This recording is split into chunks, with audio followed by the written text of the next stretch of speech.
বন্ধুরা, সম্পূর্ণ পর্ব দেখতে চ্যানেলটি সাবস্ক্রাইব করুন। এবার সত্যি কম্পাসকে ডিভোর্স দেওয়ার সিদ্ধান্ত নিয়ে ফেলল বিহান।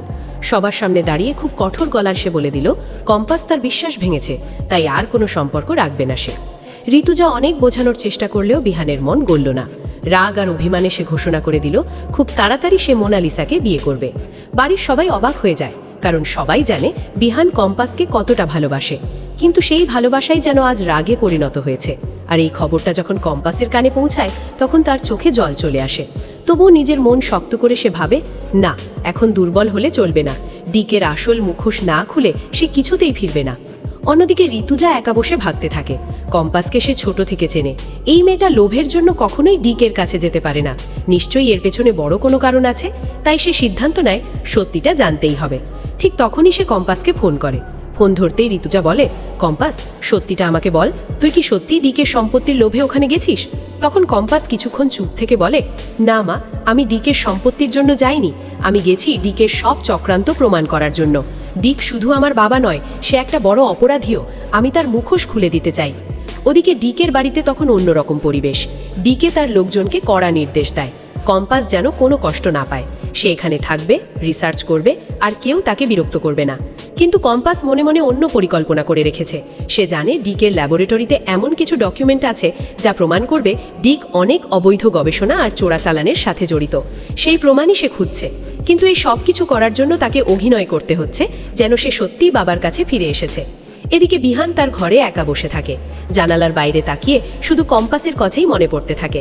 সে যতই রাগ দেখাক, ভিতরে ভিতরে সে ভেঙে পড়ছে। ঠিক তখনই জানালার পাশে একটা ছায়া দেখতে পায় বিহান। চমকে উঠে দেখে ওটা কম্পাস। এত রাতে তাকে দেখে বিহান অবাক হয়ে যায়।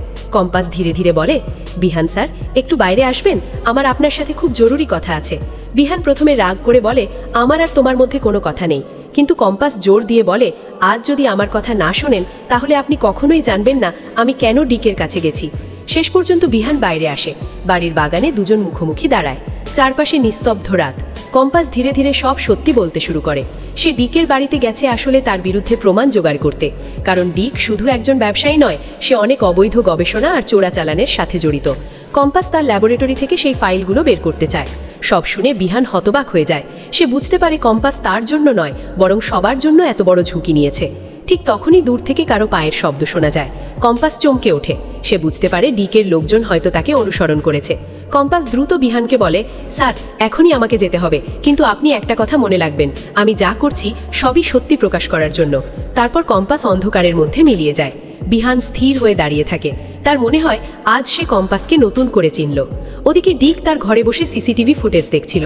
হঠাৎ সে দেখে কম্পাস ঘর থেকে বেরিয়ে গেছে। ডিকের মুখে রহস্যময় হাসি ফুটে ওঠে।